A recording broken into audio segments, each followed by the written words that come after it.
तो बच्चों ये है 9 पॉइंट सर्कल।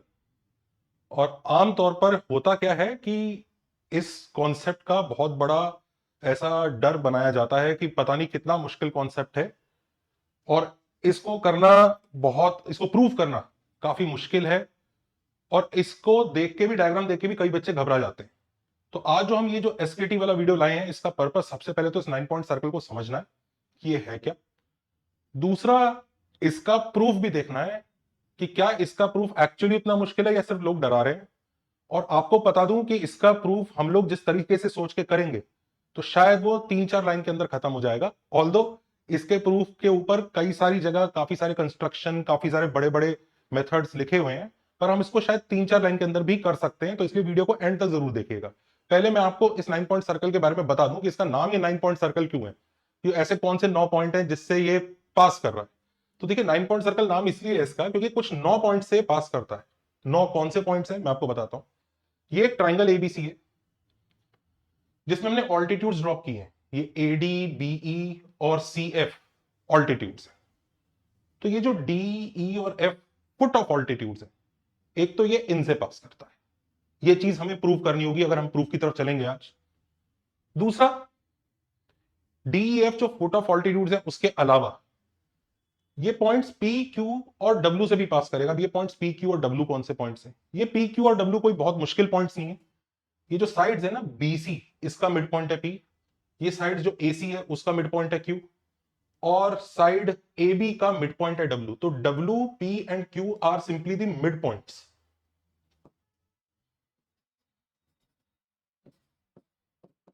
ये क्या है? Mid points of sides. तो ये जो पी क्यू डब्ल्यू, जो रिमेनिंग और भी 3 पॉइंट्स आए हैं, 3 तो ये थे, डी एफ वहां से पास कर रहा था, पी क्यू डब्ल्यू साइड्स के मिड पॉइंट से पास कर रहा है। अच्छा, अब ये एस टी यू क्या है? ये जो रिमेनिंग 3 पॉइंट्स है, क्योंकि 9 पॉइंट सर्कल है तो टोटल 9 पॉइंट्स होने चाहिए। अब ए डी, बीई और सी एफ अगर ऑल्टीट्यूड्स हैं तो जहां पर ये मिल रहे होंगे एच, वो कौन सा पॉइंट होगा? ऑर्थो सेंटर होगा।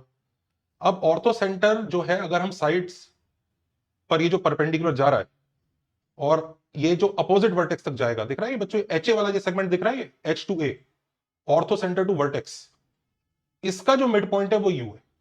इधर भी एच बी का मिड पॉइंट एस है और एच सी का मिड पॉइंट टी है। तो यानी यू, एस और टी भी मिड पॉइंट्स हैं, पर वो किसके? They are also mid points of what? U is mid point of H A, S is mid point of H B and T is mid point of H C. तो ये वो 9 points हैं। एक बार फिर से देख लेते हैं। ट्राइंगल के ऑल्टीट्यूड्स के जो फीट होते हैं तीनों साइड्स पर, उनसे, ट्राइंगल की साइड्स के मिड पॉइंट से, और orthocentre to vertex A, orthocentre to vertex B और orthocentre to vertex C, जो सेगमेंट्स बन रहे हैं उनके मिड पॉइंट से पास करता है। तो ये 9 पॉइंट से सर्कल पास करता है, इसलिए इसको 9 पॉइंट सर्कल कहा जाता है। तो पहली बात तो हमें प्रूव करना होगा कि ये 9 पॉइंट्स कॉन्साइक्लिक सर्कल पे एक सर्कल है ऐसा जो 9 पॉइंट से पास करेगा। That should be our proof. दूसरा, हमें इस 9 पॉइंट सर्कल, एनपीसी मतलब 9 पॉइंट सर्कल का जो रेडियस है वो कैपिटल आर बाय 2 होता है। कैपिटल आर क्या होता है? इसका circum radius. Circum radius is capital are. वो जो सर्कल जो ट्राइंगल के तीनों वर्टाइसेस से पास करेगा ना, उसको हम सर्कम सर्कल कहते हैं। तो ऑल्दो हम लोग इस डायग्राम में उसको बनाया नहीं है, फिर भी मैं आपको थोड़ा सा हिंट दे देता हूं कि ये एक बड़ा जो सर्कल होगा ना, ये जो इसका सर्कम सर्कल होगा, इसका रेडियस कैपिटल आर होता है। तो 9 पॉइंट सर्कल का जो रेडियस आता है वो इस बड़े सर्कल के रेडियस का आधा है, ये भी प्रूव करना है। ऑल्सो ये 9 पॉइंट सर्कल इतना फेमस क्यों है? क्योंकि इसका जो सेंटर होता है ना, एन, ये इसी लाइन पे लाई करता है एचओ पे। अब ये एचओ क्या है? एच ऑर्थो सेंटर है and O is the circumcentre. O बड़े वाले सर्कल का सेंटर है, सर्कम सेंटर। एचओ के मिड पॉइंट पर 9 पॉइंट सेंटर लाई करना है। एचओ वही लाइन है जिसे हम प्यार से ऑयलर लाइन बोलते हैं, जिसको हम पढ़ते हैं कि ortho centre, centroid and circum centre same straight line में होंगे और सेंट्रॉइड एचओ को एक सर्टेन रेशियो में डिवाइड करेगा जो 2:1 होगा, वो हम पढ़ते हैं। ये उसी लाइन पर लाई करने वाला एक और पॉइंट है। कई बार लोगों से बोला जाता है कि भाई उसी लाइन पर लाई करने वाला एक और पॉइंट बताओ। उधर सबको पता होता है ऑर्थो सेंटर और सर्कम सेंटर और सेंट्रॉइड एक लाइन पे है, तो एक और पॉइंट लाई करता है, बताओ कौन सा? तो लोग कई बार सोचते हैं कि भाई ऑर्थो सेंटर लाई कर गया, सरकम सेंटर लाई कर गया, सेंट्रॉइड लाई कर गया, चौथा कौन सा बचा? इन सेंटर। तो इन सेंटर ही होता होगा, इन सेंटर नहीं होता उसपे। आइसोसेलेस ट्रायंगल में हो भी सकता है लेकिन यूजुअली नहीं होता। यहां पर 9 पॉइंट सेंटर होता है जो उस पर लाई करता है, और वो एच और ओ का मिड पॉइंट होता है। तो ये इतनी चीजें इस 9 पॉइंट सर्कल के अंदर समाई हुई हैं। और अगर हमें इसका प्रूफ करना होता है तो इसका प्रूफ यूजुअली लोग प्योर ज्योमेट्री वगैरह से जाते हैं, और डेफिनेटली उसमें कई बार कंस्ट्रक्शंस करने होते हैं, पैरेलल लाइंस ड्रॉ करनी होती हैं, सिमिलर ट्रायंगल्स आते हैं, और उसके थ्रू हम लोग प्रूव करते हैं और हो जाता है। ऐसी बात नहीं, you can just Google and you will find that proof. पर आपको पता है बच्चों, हमें वो वाला प्रूफ समझने की जरूरत ही नहीं है। अगर हम ढंग से सोचे ना और अपने कोऑर्डिनेट ज्योमेट्री के फंडों पर विश्वास रखें, तो हम इसका प्रूफ शायद 3-4 लाइन में कोऑर्डिनेट ज्योमेट्री से भी कर सकते हैं, इतनी सब चीजों का। और मुझे इसीलिए ये पसंद है, क्योंकि इसके प्रूफ को करने के लिए जो दिमाग हम लगाएंगे ना, वो दिमाग जिस तरह से दौड़ेगा, वो सोचने का तरीका की फिलॉसफी पे एकदम फिट बैठता है। तो चलिए मैं आपको बताता हूं कि किस तरह से हम इस पूरे क्वेश्चन को एक बहुत छोटे से क्वेश्चन में कन्वर्ट करके उसको प्रूव करेंगे और हमारा आंसर आ जाएगा। फर्स्ट चीज, क्या मुझे ये सारे, अगर हमें ये 9 के 9 पॉइंट्स को किसी एक सर्कल पे लाई करता हुआ शो करना है, तो मतलब एक ऐसे पॉइंट से उन सबका डिस्टेंस इक्वल शो करना है, ठीक है। तो मान लीजिए जैसे कोई पॉइंट है जो सरकम सेंटर और ऑर्थो सेंटर का मिड पॉइंट है। अभी हम उसको 9 पॉइंट सेंटर नहीं बोल रहे, वो एक पॉइंट है। अगर उस पॉइंट का डिस्टेंस हम इन 9 के 9 से इक्वल शो कर दें, तो पता है क्या क्या चीजें प्रूव हो जाएंगी? ये प्रूव हो जाएगा सबसे पहले कि भाई ये तो 9 के 9 एक सर्कल पे लाई करते हैं। दूसरा, उस सर्कल का सेंटर वो पॉइंट होगा जो एच और ओ का मिड पॉइंट होगा। तो आपको पता है एक झटके में अगर हमने इन 9 के 9 को एच और ओ के मिड पॉइंट से इक्वल डिस्टेंट प्रूव कर दिया, तो ये तो प्रूव हो ही गया फर्स्ट पार्ट। ये भी प्रूव हो गया कि वो जो सेंटर है वो एच और ओ का मिड पॉइंट होगा।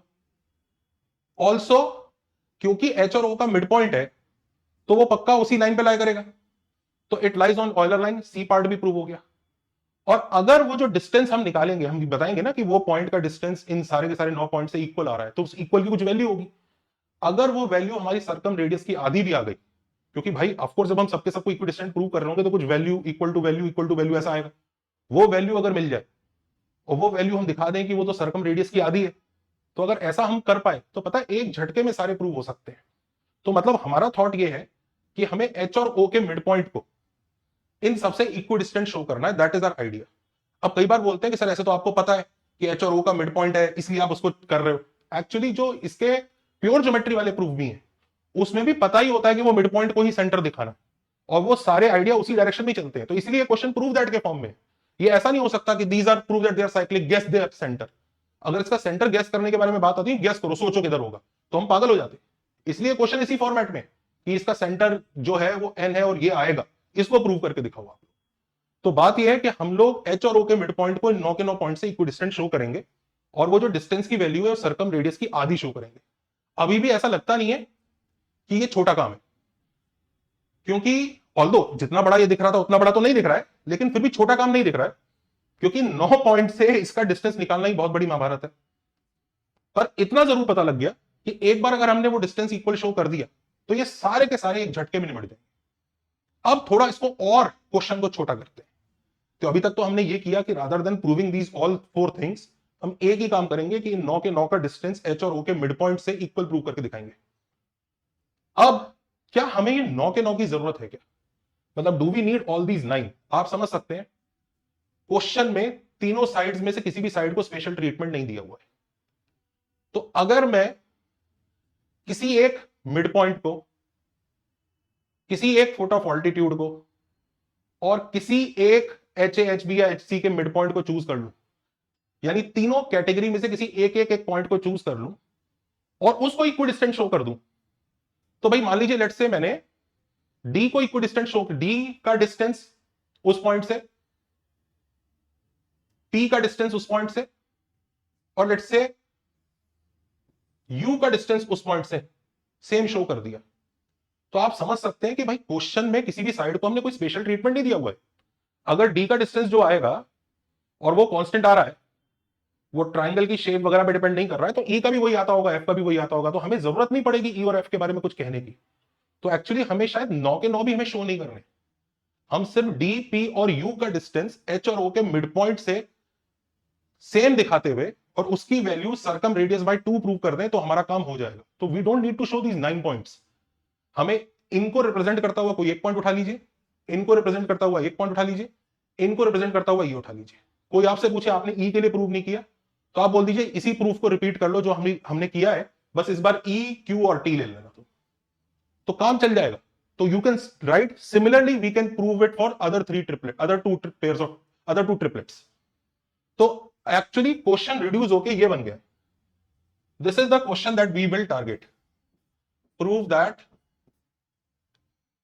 D, P and U are equidistant from N, और एन की डेफिनेशन क्या है, H plus O by two, H और ओ का मिड पॉइंट। ये आप समझ पा रहे हैं ना, ये सेक्शन फॉर्मूला लगाया, एच के कोऑर्डिनेट्स प्लस ओ के कोऑर्डिनेट्स बाय 2 उसका mid point, R equidistant from this and the distance is capital R by 2। This is the question. तो वो इतना बड़ा जो भयानक क्वेश्चन दिख रहा था वो इतना बड़ा भयानक है नहीं, ये क्वेश्चन काफी कुछ रिड्यूस हो गया, पर अभी भी इसमें हमें सोचना पड़ेगा कि आगे कैसे करें। ध्यान दीजिए अभी तक हमने क्वेश्चन किया नहीं है, हमने सिर्फ क्वेश्चन को थोड़ा थोड़ा छीला है, जैसे मूंगफली छीलते हैं ना, ऐसे थोड़ा थोड़ा छीला है। तो अभी क्वेश्चन एक अपनी लोएस्ट फॉर्म में रिड्यूस हुआ है कि इतना कर दो तो बाकी सब हम बोल सकते हैं कि हाँ हो गया हो गया। अच्छा, ये भी प्रूव करने के लिए क्या मैं प्योर ज्योमेट्री लगाऊं? ऑफ कोर्स नहीं, हम जेईई की तैयारी कर रहे हैं, हमारी प्रेफरेंस कोऑर्डिनेट ज्योमेट्री होनी चाहिए। तो कोऑर्डिनेट ज्योमेट्री में भी अगर हम लोगों को इस क्वेश्चन को करना है तो यहां पर हमारी सबसे पहली बहुत अच्छी टेक्निक लगेगी, जिसको हम कई बार यूज कर चुके हैं, which is choice of origin.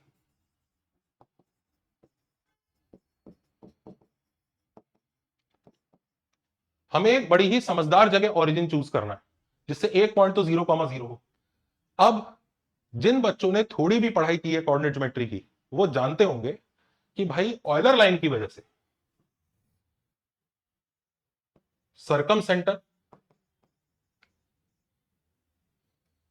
Ortho centre, ध्यान दीजिए सर्कम सेंटर को ओ से डिनोट करते हैं, ऑर्थो सेंटर के नाम में ओ आता है पर उसको ओ से डिनोट नहीं करते हैं, और सेंट्रॉइड, ये एक स्ट्रेट लाइन में होते हैं, ये 1:2 रेशियो होता है।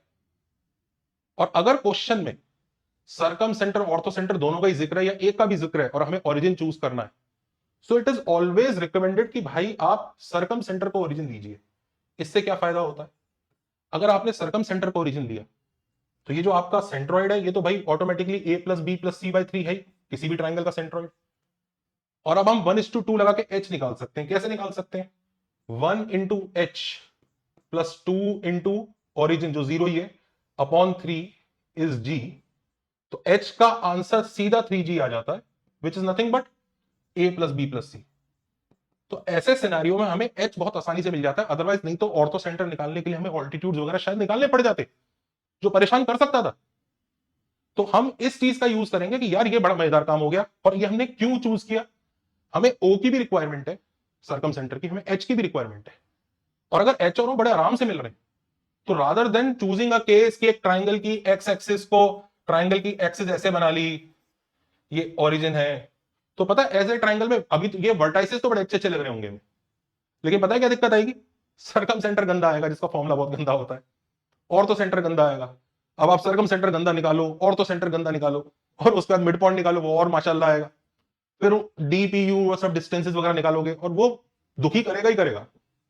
So rather than going by this choice हम लोग सर्कम सेंटर को ओरिजिन लेंगे, जिससे हमें एच भी एक लाइन में आ जाएगा, डायरेक्ट ही फॉर्मूला एक तरह से, और एच और ओ का मिड पॉइंट भी आ जाएगा, बस अब डी पी यू से उसका डिस्टेंस निकालना है। तो मैं नेक्स्ट क्वेश्चन में हम लोग नेक्स्ट पेज पर हम लोग उस ट्राइंगल के, अब ये सोचिएगा जैसे मान लीजिए ये ट्राइंगल ऐसा है,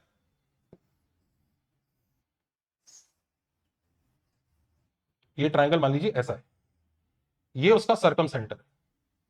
तो क्योंकि मैं आपको बता रहा हूं कि सर्कम सेंटर को हम ओरिजिन रखेंगे तो ऑफ कोर्स एक्सिस पास करेगी। तो एक थॉट ऐसा होता है कि यार एक्सिस ऐसे पास करा दूं तो एक वर्टेक्स भी एक्स एक्सिस पे आ जाएगा। तो वर्टेक्स अच्छा हो गया, मजा आ गया। Yes you are right, vertex अच्छा हो गया, मजा आ गया। पर आप देखिए, आपको डीपीयू में से जो डी है वो फुट ऑफ ऑल्टीट्यूड है, और अब इस पॉइंट का फुट ऑफ ऑल्टीट्यूड निकालने के लिए आपको मेहनत करनी पड़ेगी। इस पॉइंट का फुट ऑफ ऑल्टीट्यूड इधर जाएगा, वो भी मेहनत करनी पड़ेगी। इसका इधर जाएगा, काफी मेहनत हो जाएगी, एक्स्ट्रा मेहनत हो जाएगी। तो रादर देन मैं सरकम सेंटर को जब ओरिजिन ले रहा हूं, तो थोड़ा स्मार्टली काम करते हैं। स्मार्टली काम ऐसा करते हैं कि जो एक्सेस बनाएंगे ना, हम किसी साइड के पैरेलल बनाएंगे। ये देखिए पिंक वाला। इससे देखिए एडवांटेज क्या होगा। इससे एडवांटेज ये होगा कि जो इसका ऑल्टीट्यूड है ना, वो सीधा वाई एक्सिस के पैरेलल आ जाएगा, और आप बड़े आराम से इसको ढूंढ सकते हैं, फुट ऑफ ऑल्टीट्यूड। तो इसीलिए अब हम नेक्स्ट क्वेश्चन, नेक्स्ट पेज पर जा रहे हैं, जिसमें हमारा ट्रायंगल कुछ ऐसा है। इस ट्रायंगल का सरकम सेंटर ओरिजिन लिया गया है, और ये उस ट्रायंगल का सरकम सर्कल है। और हमने बड़ी क्लेवरता से एक्सिस को वर्टेक्स से पास नहीं कराया, एक्सिस को एक साइड के पैरेलल रखा है। एक्चुअली जितने भी ऐसे क्वेश्चंस होंगे वेक्टर 3D में भी आएंगे, जब सरकम सेंटर और ऑर्थो सेंटर दोनों का यूज हो रहा होगा और हमें कोऑर्डिनेट्स लेने हैं, तो ये जो ओरिएंटेशन है ये बेटर काम करती है रादर देन किसी वर्टेक्स से एक्सेस पास कराने की। ये वेरी स्पेशल केसेस को अपने दिमाग में रखिए। ये पहली बार तो ऐसा लगता है कि अरे हाँ यार, ये सोचना थोड़ा सा वो है, लेकिन एक बार पता होता है तो हर बार पता ही लग जाता है। तो अब जैसे ये O है, ओरिजिन है, ये एक्स एक्सिस है, ये वाई एक्सिस है, ये ए है, ये बी है, ये सी है। अब हमने एक्सिस तो बना दी, हमारे पास स्केलिंग भी है डिसाइड करने की कि भाई कितने centimetre on my graph paper is 1 unit. तो हो सकता है मैं किसी ट्राइंगल की किसी साइड, लेट से कोई साइड है 7 सेंटीमीटर की बीसी, तो मैं बीसी को 1 यूनिट मान लू ऑन माय ग्राफ पेपर, तो बीसी की लेंथ 1 हो जाएगी। मैंने आपको बताया था जब चॉइस ऑफ ओरिजिन करते हैं पिछले कुछ एक्सकेटी में, तो किसी भी एक लेंथ को आप 1 ले सकते हैं। तो यहां पर कौन सी लेंथ को 1 लेना बेस्ट रहेगा? क्या साइड बीसी की लेंथ को 1 लेना बेस्ट रहेगा, एसी की लेंथ को? ध्यान दीजिए, कई लोगों को ऐसा लगेगा कि आप 1 लेके तुक्का मार रहे हो। नहीं नहीं नहीं नहीं, देखो हम जो एक्चुअली वो 7 सेंटीमीटर ही है, पर हमारे ग्राफ पेपर पे 7 सेंटीमीटर इज 1 यूनिट। इससे क्या होगा, जब एक्चुअल लेंथ निकलेगी, मान लीजिए किसी की लेंथ आई 2 यूनिट, तो वो 2 नहीं आंसर, 2 7 14 सेंटीमीटर आंसर। बस इतना ध्यान रखना। और बेसिकली हम क्या है ना, उसी शेप को जूम इन जूम आउट कर रहे हैं। हमें तो यही शो करना है ना कि भाई वो पॉइंट कॉन्साइक्लिक है। अब हम छोटे से डायग्राम में करें या बड़े डायग्राम में करें, क्या फर्क पड़ता है? और हमें यही शो करना है कि सर्कम सर्कल का जो रेडियस आता है उसका आधा आंसर आता है। तो बड़े में शो करो, छोटे में शो करो, क्या फर्क पड़ता है? आप उसी छोटे डायग्राम को जूम कर लीजिए, आपको वही दिखेगा। तो यहां पर कौन सी लेंथ को 1 ले, तो ये काफी बच्चे सोच भी पाते हैं और दिखता भी है कि अरे यार, सर्कल विद सेंटर ओरिजिन है, इसका रेडियस ही 1 ले लो। तो हम लोग इसी ट्राइंगल का सरकम सर्कल का रेडियस ही 1 ले लेते हैं। अब अगर सरकम सर्कल का रेडियस 1 है, तो इससे हमें बेनिफिट क्या मिला? देखिए, बेनिफिट यह मिला कि एक तो ये कोऑर्डिनेट्स बड़े प्यारे आ गए। ये वाला जो पॉइंट होगा, ये कुछ cos theta comma sine theta होगा। ये वाला पॉइंट कुछ cos alpha comma sine alpha होगा। ये वाला पॉइंट ध्यान दीजिए, ये इस सर्कल का सेंटर है। इस सेंटर से ये लाइन ऐसे परपेंडिकुलर जा रही है, यानी इस कॉर्ड के मिड पॉइंट पे जाएगी। सर्कल्स में जब भी सेंटर से हम परपेंडिकुलर ड्रॉप करते हैं तो कॉर्ड के मिड पॉइंट पे जाती है। तो कॉर्ड के मिड पॉइंट पे भी जा रही है, परपेंडिकुलर भी है, तो ये एक तरह से मिरर की तरह एक्ट करेगी इधर। तो अगर ये सी है cos alpha comma sine alpha, तो बी को वापस कॉस बीटा साइन बीटा देने की जरूरत नहीं है, वो इसी की इमेज हो जाएगा about Y axis. It will be minus cos alpha comma sine alpha. तो मुबारक हो, तीनों कोऑर्डिनेट्स तो बड़े मजे से आ गए ट्रायंगल के। अब कौन कौन से चीजों की जरूरत थी? हमें जरूरत थी फुट ऑफ ऑल्टीट्यूड की। तो यहां से एक ऑल्टीट्यूड गया, ये जो डी पॉइंट था फुट ऑफ ऑल्टीट्यूड, क्या ये निकालना मुश्किल है? एक्चुअली बिल्कुल नहीं। डी पॉइंट के कोऑर्डिनेट्स भी बड़े मजे से ही आ जाएंगे। क्या आ जाएंगे? डी पॉइंट का जो एक्स कोऑर्डिनेट होगा वो कॉस थीटा को कॉपी करेगा, क्योंकि परपेंडिकुलर जा रहा है। तो D will be cos theta comma, और वाई कोऑर्डिनेट साइन अल्फा को कॉपी करेगा, क्योंकि वो इस लाइन पर है। देख लीजिए, इसका वाई कोऑर्डिनेट साइन अल्फा है, इसका वाई कोऑर्डिनेट साइन अल्फा है, तो उसका भी साइन अल्फा ही होगा। तो मुबारक हो, डी के coordinates cos theta comma sine alpha आ गए। और क्या चीज चाहिए थी हमें? पी चाहिए था। What was P? P was the mid point of side BC. तो पी पॉइंट इधर है, जिसका एक्स कोऑर्डिनेट तो बहुत ही प्यारा है, क्या है भैया 0, और वाई कोऑर्डिनेट फिर देख लीजिए वो इसी लाइन पे लाई कर रहा है, तो Y coordinate is nothing but sine alpha. एक और चीज थी, एच ए का मिड पॉइंट था यू, तो उसके लिए हमें ऑफ कोर्स एच की रिक्वायरमेंट है, कहीं यहां पर एच होता होगा, तो अभी तक एच हमने निकाला नहीं है। एच कैसे निकाले? एच तो भाई एच के लिए तो पूरा ये काम किया गया है कि भाई सरकम सेंटर ओरिजिन ले लो, तो एच जो है बड़े मजे से तीनों वर्टाइसेस का एडिशन आ जाता है, ए प्लस बी प्लस सी, जैसा हमने थोड़ी देर पहले दिखाया ऑयलर लाइन से। तो अगर this plus this plus this करोगे तो it will be nothing but cos theta comma sine theta plus 2 sign alpha, ये एच आ गया।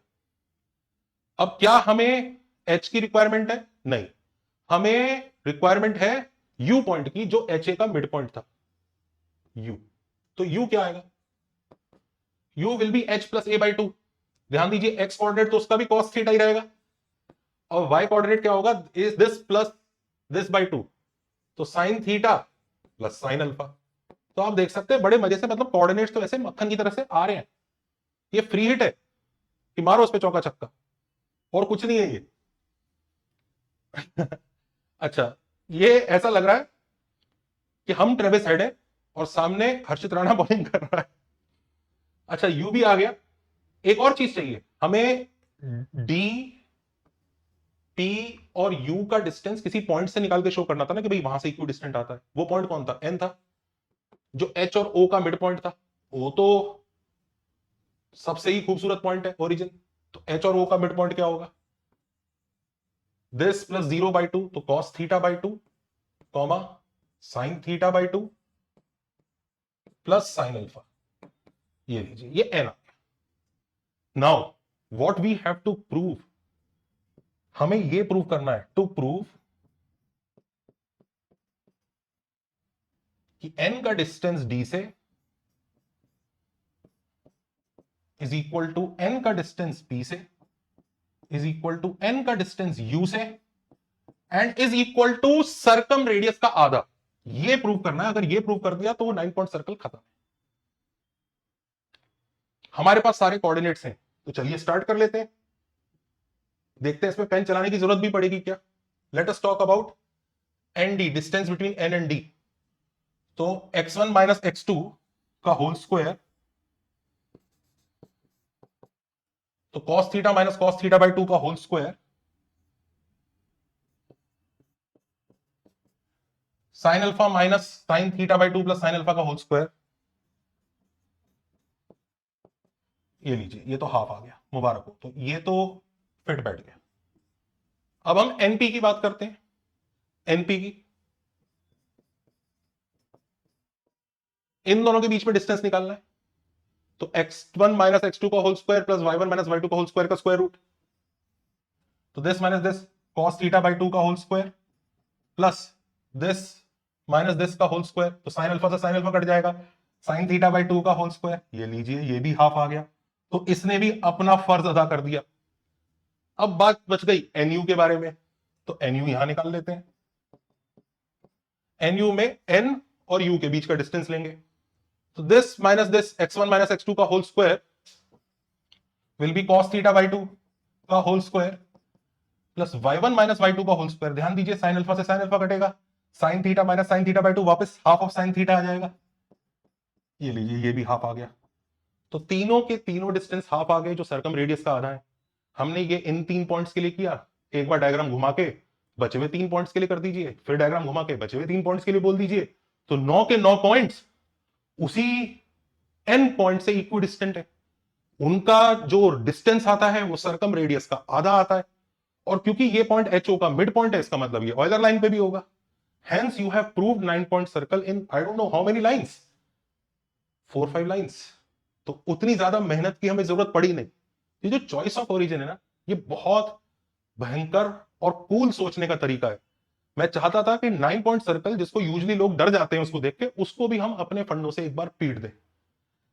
अब अगर आपको ये समझ में आया तो मैं आपके लिए एक और क्वेश्चन अभी डिस्क्रिप्शन में छोड़ रहा हूं। आप उस क्वेश्चन को चॉइस ऑफ ओरिजिन से ट्राई कीजिए। Take care, bye bye.